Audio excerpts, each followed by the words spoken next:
all you budding artists out there, and of course the actual bona fide artists as well, and the people who just haven't found their artistic streak yet. Basically, as part of a bid to help improve my own art skills, which have been deteriorating due to a complete lack of actual practice, I decided, what the hell, let's go invest in some more equipment. This time I decided, let's get a bit more serious. I've got myself a set square, because why not? I've got myself yet more pencils and whatnot, because why not? We've got these clips, you'll see what they're for later. We've got this ominous looking black book, which you'll see what that's about.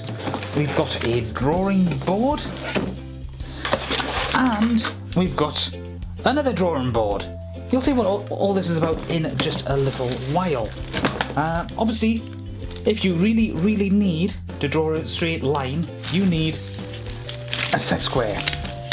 Ideally, you can just make use of a usual, regular, everyday ruler. But me, I like to go a little bit further. When I was in high school, instead of taking art, I decided to take technical drawing. And set squares like this, a T-square rather, were part of the regular equipment, as were set squares of all kinds, and protractors and compasses and whatnot. You know, the compass is the type that you draw circles with, not the ones that you find magnetic north with and whatnot. Yeah, so things like this are actually quite handy. This is made out of plywood by the feel of it. Let's just see, made in Taiwan according to the sticker there. Whatever you do, don't go trying to hit anybody with it, because that ain't gonna be pleasant. It's gonna break and then it'll be useless. Covers up to 65 centimeters, which is a good distance in most cases, especially given the scale I'm looking at in this case. Yet more pencils. I don't really need to take these out just at this point, but Artist's Loft. With a pencil sharpener for two different sized pencils by the looks of it. Yeah, two different sized pencils. Whatever these two things are that look a bit like tampons, a rubber or a razor, and it looks like another rubber or razor right there. There's also some basic instructions on drawing beneath the pencils as well. In fact, let's just open this up and take a look at them. I've already got a set of these before, and they are actually quite decent, but let's just see what these are going to tell us. Oh look, they give you, oh, I've just torn it, that's torn it, that's torn it. It's not the best quality paper ever if it tears that easily, but never mind. I was going to say they gave you some drawing paper free of charge, but of course I didn't get to make that joke as quickly as I could because, well, you know, it got torn. So let's see, we've got various different levels. We've got installation instructions here, but that's actually in French. So we've got setup instructions, tips and techniques, smooth, cross-hatching, linear, scrumbling, and so on. Let's just take a look at what they mean by this. Smooth. By doing very tight circular motions with medium pressure, you can achieve a solid colour. This technique is known as smooth because you should see no pencil marks. This is best used for solid and soft objects. Nice little tip actually. Cross-hatching. This is the layering of lines going one direction and then a second set of lines directly on top going the opposite direction. Think of the pattern in a window screen when doing this. Linear. A set of lines grouped together going in one direction together like grass. Scrumbling. Randomly made scribble to fill one area. Great example of this is tumbleweed. And basic rules such as sharpen regular, vacuum shavings up and so on and so forth. Some graphite pencils in the original box. Graphite pencils in the original box. They came in a zip pouch or a plastic tote. Well, obviously these can come in a box, but you know, never mind. Bit bizarre why they would give you a pencil sharpener that's got two different sizes. They might be thinking ahead, of course, although it could be meant for this. No, doesn't seem to actually do anything. Doesn't actually seem to be any instructions on it to actually tell you what this is actually meant for. But I have the power of Google. I can look that up at some point separately. And it actually gives you examples of the different techniques I was mentioning before. Ooh, so the smooth technique is quite literally little circles. Because the scrumbling is quite literally something like what's his name? Jackson Pollock. Yeah, something he would come up with. Right, let's just move this lot carefully over by. I just feel like that feels a bit spongy more than anything else, whereas this feels like a good solid rubber. Let's just move that over by. we have basically more of a sort of portfolio type of affair. This is A3 size paper, quite a nice size paper as well. It doesn't look like anything that can be torn out easily, but I'm thinking of using this as some sort of, giant size practice pad more than anything else. From what I saw of when I was at the shop the other day, the hobby shop that I went to actually pick this up, you can get various different strengths of paper like this. All different kinds of qualities, all obviously meant for different purposes, different styles and so on. All at quite a reasonable price as well. Let's just see what this is called. Graduate Sketchbook A3 from dollarbrownie.com. It does feel just a little on the flimsy side in some places, but you don't want it to be too hard. And you do want some flex to it. I was basically thinking that it might be possible to hold it one-handed like this and then just draw that way, but of course, then I thought, better and thought, let's make sure I've got a drawing board. Now I've already got one, but it's not quite the same size as this. And in all honesty, the other one I've got has this little clip thing like a clipboard and this rubber band, which are good ideas in of their own right, but they kind of get in the way sometimes. I mean, the rubber band is easily enough taken care of, you just take that off. But the clipboard bit you can't really do anything about without breaking the board and making it useless. This looks like it's made out of the same material. Whoops, just knocked the camera away, don't I? And it's even got the same sort of carry handle, but it's a little closer to the edge. And that does feel a little more flimsy as a result of that. I mean, it means you've got more board to draw on. Oh, good. Oh, great. Non-easy to remove labels. How long have we had easy peel labels? Hobbycraft, yeah? Yeah, oh well. But this is where these come in. Not in relation to that, of course, because that's just an accident, but if you have paper on this and you want it held in place, this is where these come in. 4 of them.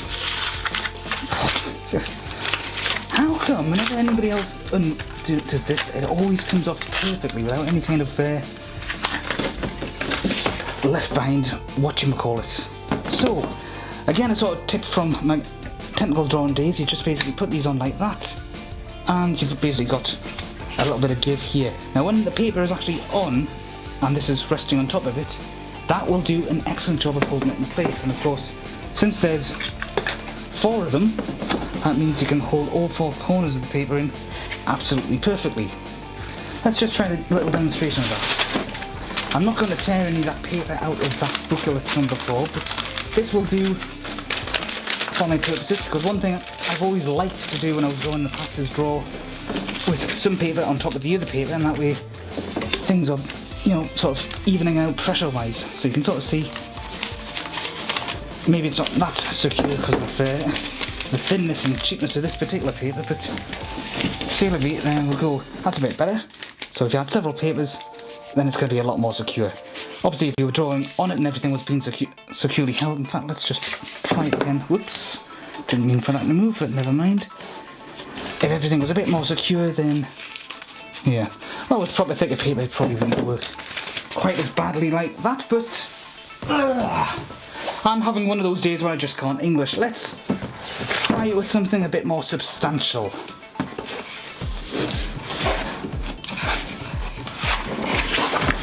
So we're on page 3, and I'm going to put that there, slide that along like so, and there we go. You can sort of see how things would work a bit there. Let's just grab the whole thing, see this? Yeah, you can see it's staying in place a bit better, but that's probably just because I'm cheating a bit. But there's one thing that this will work on a lot better. Let's just close that like that and move this over here. Well, as it's also known, down onto the ground. Here we have an A2 drawing board. Very big. Adjustable angles, folds flat for easy storage. I did see in the same shop an entire drawing desk. Not anywhere near what like what I used when I was doing technical drawing back in high school, but the basic premise was the same. Imagine something like what you can see here, but actually incorporated into the desk so that it all raise up. There's a little side table that you can pull out as well when you need something else to be rested on and so on, and all kinds of boxes and drawers and whatnot to store all of your materials in. Looked absolutely perfect, and for £125 it would be an ideal price. Okay, it was even down £10 off. It was absolutely perfect. The only problem is I don't have the space for it. I'd probably, if I was to get it, I'd have to demolish a bookcase. I do not want to demolish my bookcases. I like my bookcases. But yeah, as you can see, it is a very big box for the door. So much so that I don't think I'm not really going to be able to do my usual technique of looking at every single part of it. But it's from Hobby Plastic's own brand, according to the here. It's J-Cook Sunday, it's just angles and on the floor. High quality beach free. I've got a smaller version, but that's only got A4. So basically, the A3 piece of paper is roughly this size, and A4 is half the size. Now in a previous video I did this, and I think I wound up completely messing with the sizes, but basically the smaller piece of paper is, the larger the number is. So an A-size piece of paper and a 6 size, those roughly the same size as two A4s, and so on and so forth. And I'm going down like that. That's a conversation for another time. And we're already nearly 12 months in before the body teaching, so let's get this baby out of here. Without looking at the camera. That's a little awkward. I'm not going to move on the track. What you got else from here, that's upside down. I wouldn't be trying to get it right. Okay, so there's a look right here, just where the paper will be resting, and you basically jump out.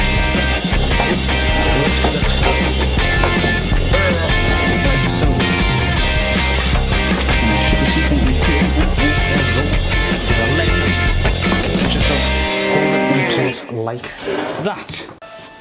And you can add any, and that's probably going to be the most natural angle. Now, remember these should, in theory, hold on a lot better, but then I've just realised, look at this.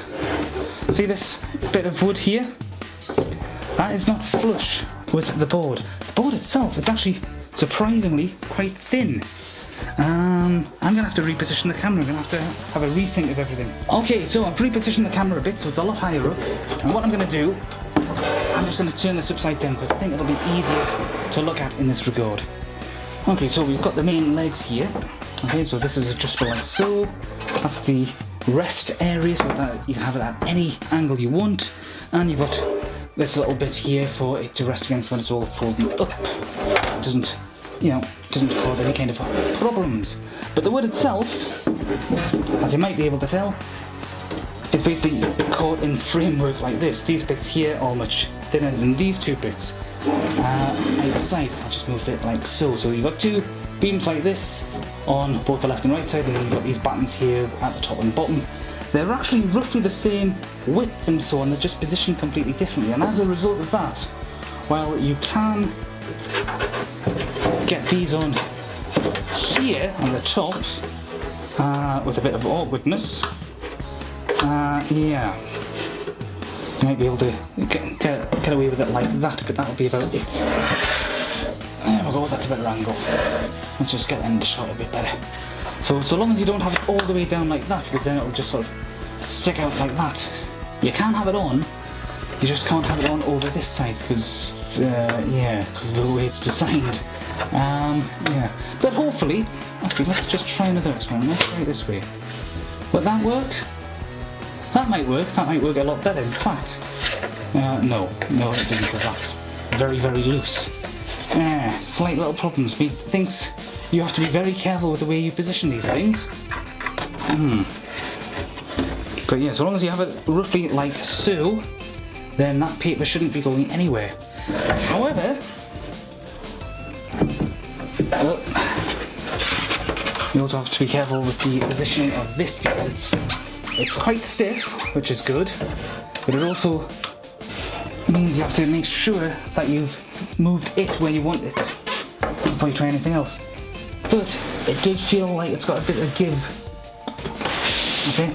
Not that you should be really pressing too hard anyhow when you're doing your drawings unless you really want to emphasize something, but you know, that's how easy it will move. As far as the undersides are concerned, let's just bring those back into view a bit. You've basically got these little rubber bits here which they kind of do the job. They're just there to rest on. And of course I do have it on top of cutting mat as well, which probably isn't helping. No, not impressed with how that's movable, but you know, there's ways to work around something like that. You can easily find some way to keep that in place. Some other ways, such as propping things up on the other side, for example. This little lid at the bottom, obviously, that's good for resting things like your pencils on and your rubbers on and so on. Actually, does anybody know why we in the UK refer to these as rubbers, whereas everybody else seems to refer to them as erasers? I'm sure I've actually... Yes! There's a old Daffy Duck cartoon where he's pretending to be Dick Tracy. He's Duck Tracy. And at one point he gets confronted by an entire mansion full of villains, and one of them's called Rubber Man, who's going to rub him out. Which he probably does. And then Daffy comes back out from the dead by stepping into frame from out of a cupboard. Yeah, that was a weird one, but thankfully it was all a dream anyhow. But yeah, it would be interesting to know why exactly we call these almost uniformly rubbers, whereas other people don't. I mean, yes, we call condoms rubbers as well, in case you're wondering, but that's a different subject altogether. Remember I mentioned the T-square?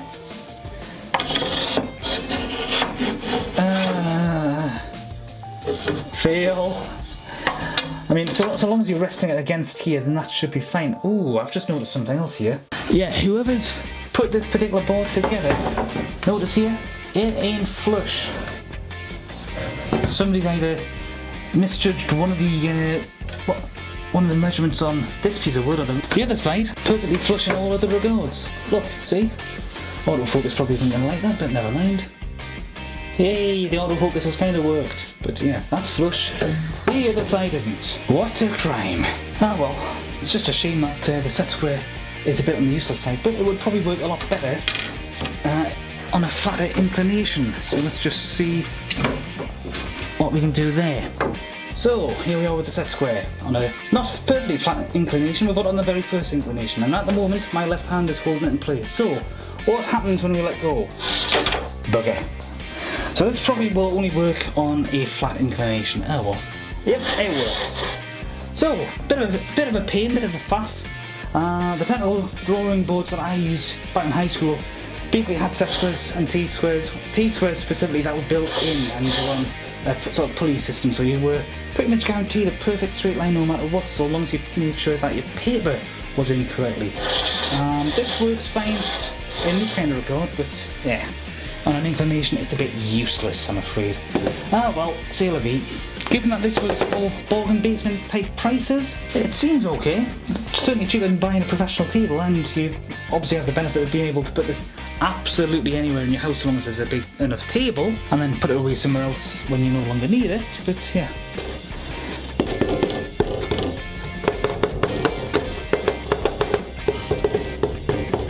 I would have also preferred just a thicker material as far as the actual back itself is concerned. I can just sort of see that having an accident at some point.